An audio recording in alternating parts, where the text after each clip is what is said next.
yang akan kami ajukan ini adalah orang yang ikut menyusun Undang-Undang Informasi dan Transaksi Elektronik, pernah menjadi bagian dari pemerintahan selama belasan tahun ya, bahkan mungkin puluhan tahun. Roy Suryo CS dan tim kuasa hukumnya hadir ke Polda Metro Jaya untuk menyerahkan nama-nama yang menjadi saksi dan ahli dalam kasus ijazah palsu yang menyeret namanya pada Kamis 20 November 2025. Roy Suryo CS menegaskan bahwa ahli krusial akan dihadirkan diantaranya adalah ahli yang ikut terlibat dalam penyusunan pasal Undang-Undang ITE yang kini disangkakan terhadapnya. Roy Suryo menuturkan bahwa saksi ahli yang dimasukkan sebagai ahli meringankan adalah mereka yang memang ahli dalam bidangnya. Di antaranya adalah ahli yang membuat Undang-Undang ITE. Saksi kedua yang ditunjuk adalah ahli linguistik bahasa, serta dari ahli hukum pidana yang memang kerap menangani kasus-kasus besar.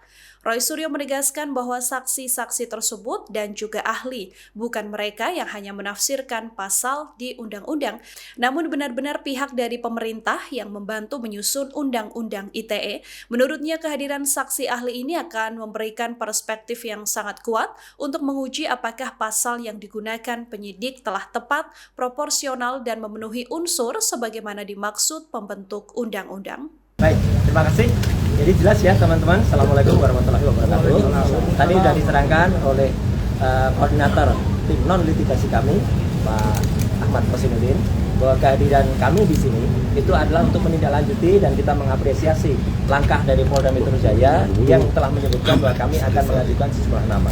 Sejumlah nama itu penting karena apa? Satu ya, misalnya ahli ITE, Informasi dan Transaksi Elektronik dengan Undang-Undang Nomor 11 Tahun 2008, kemudian sudah direvisi menjadi Undang-Undang Nomor 19 Tahun 2016, terakhir direvisi Nomor 1 Tahun 2024, itu sudah disusun oleh orang-orang yang mengerti undang-undang. Dan yang akan kami ajukan ini adalah orang yang ikut menyusun Undang-Undang Informasi dan Transaksi Elektronik, pernah menjadi bagian dari pemerintahan selama belasan tahun ya, bahkan mungkin puluhan tahun.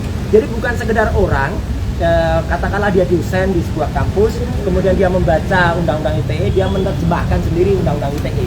Jadi kalau hanya itu, banyak orang yang bisa membaca dan menafsirkan, dan kemudian jadi salah. Salahnya apa? Kemudian ada pasal 32, kemudian ada pasal 35 yang tiba-tiba ditimpakan atau diselundupkan kepada saya, Dr. Risbot, dan juga mungkin kepada teman-teman yang lain.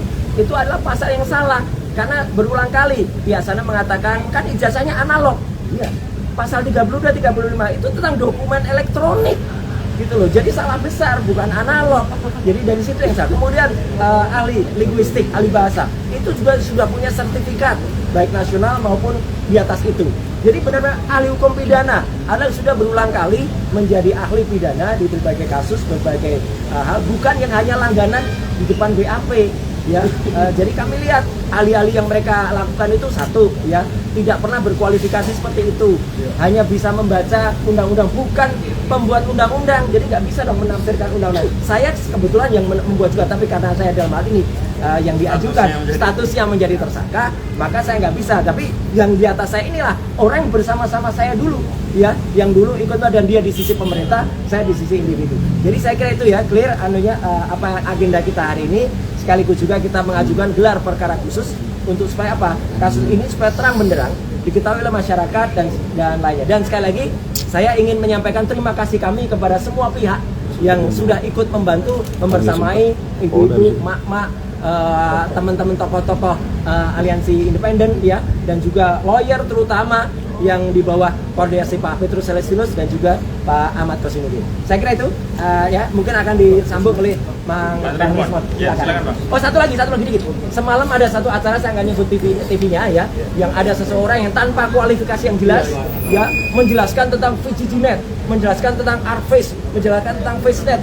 Waduh, itu seperti anak kecil yang barusan dapat kuliah sehari, kemudian dia nerangin, dia nggak bisa nerangin kayak kualifikasinya apa gitu loh.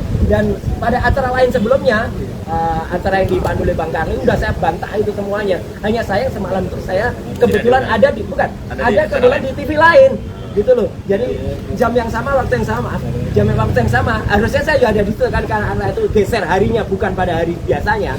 Maka komitmen saya pada TV yang lain tersebut saya lakukan. Jadi jelas ya, kalau ada orang yang menerangkan tidak dengan kepandaiannya, tidak dengan keahliannya, nah itu sama aja omong. Dan satu lagi yang pasti, apapun ijazah yang ditampilkan tetap tidak ada lintasan stempelnya. Semalam dia ditanya, lintasan stempelnya mana?